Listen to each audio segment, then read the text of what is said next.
Soomaa rahvuspargis on Eesti suurimad sood, lammimetsad ja niidud. Pärnu madaliku jõgede, Navesti, Halliste, Raudna, Kõpu ja Lemjõe vahel asuvad Kuresoo, Valgeraba, Öördi ja Kikepera sookaitsealad ning Halliste puisniit. Soomaa rahvuspargi maa-ala on tohutu, 370 ruutkilomeetrit.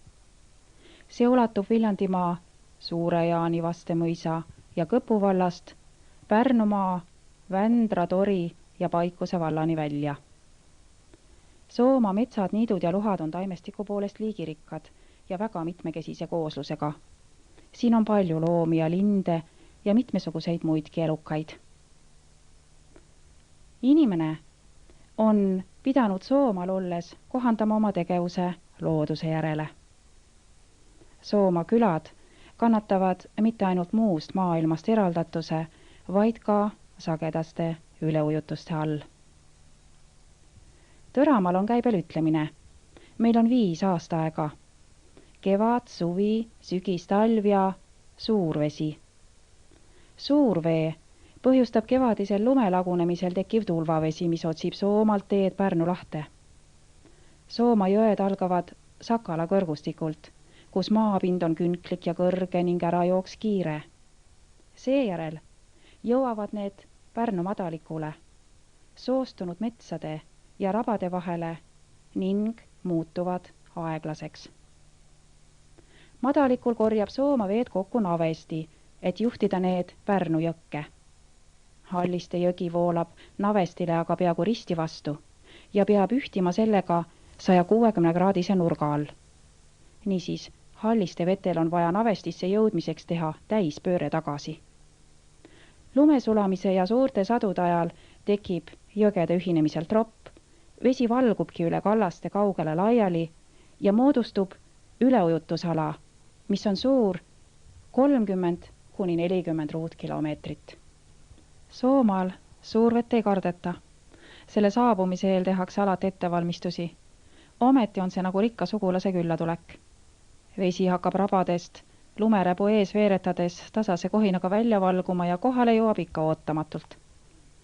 Kuusekääral Raudna jõe ääres elab Indrek Hein oma perega.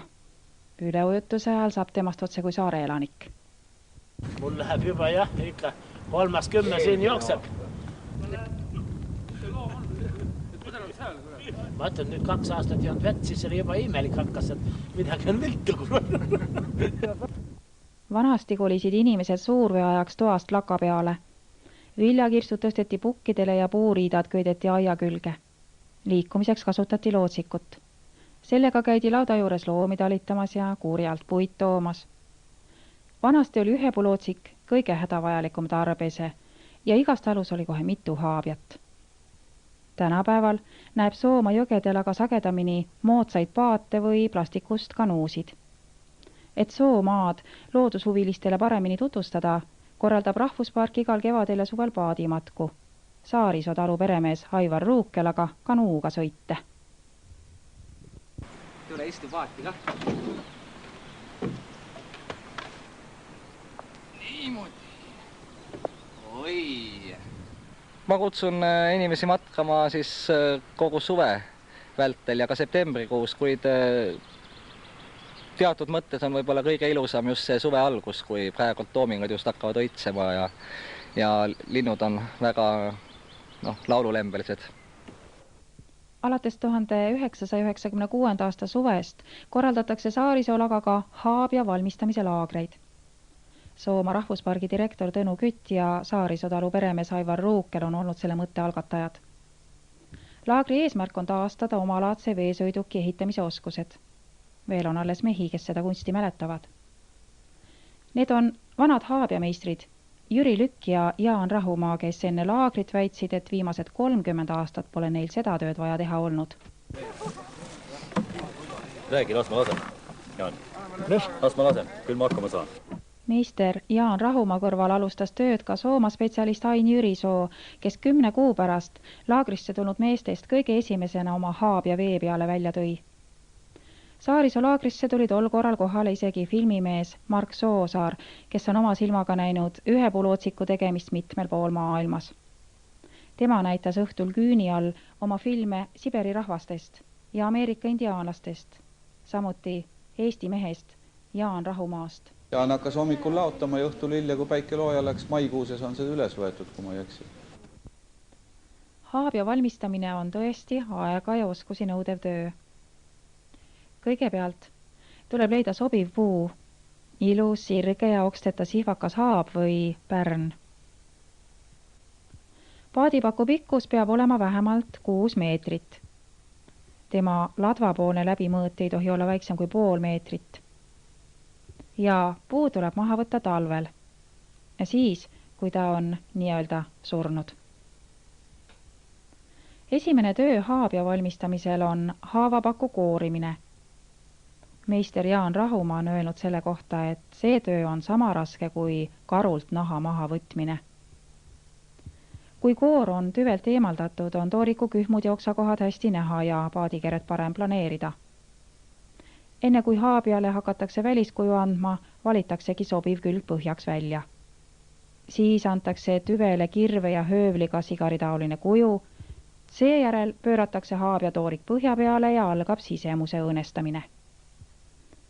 Haavale veetakse pingul ja tahmaseks tehtud nööriga kriipse ja jutte. Jaan Rahumaa joonistab oma käega tüvepakule ovaali. See ovaal märgib tulevase paadi pardaid. Meister mõõdab sentimeetri rihmaga, aga ka oma täpse silma ja kogenud tundega.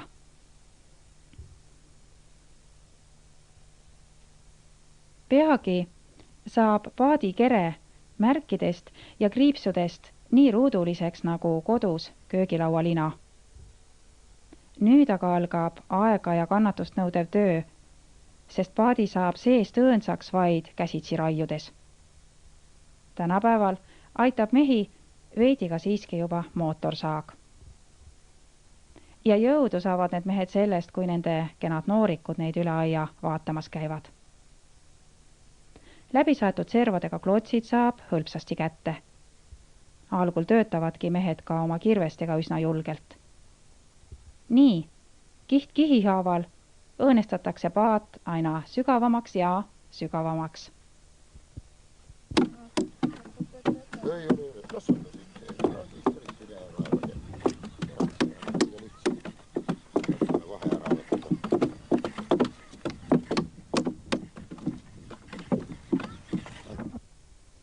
Mida kaugemale paadi sisemusse meister pääseb, seda ettevaatlikumalt peab ta edasi raiuma. Lõpuks tuleb künakirvega eriti osavasti ringi käia, sest haabjasse ei tohi tekkida liiga sügavaid sälke ega lubamatuid auke. Võib küll juhtuda, et mõnest oksakohast lööb paadininna või küljele pragu sisse. Siis tuleb tulevase lootsiku pära või vöör terasest poltidega kokku suruda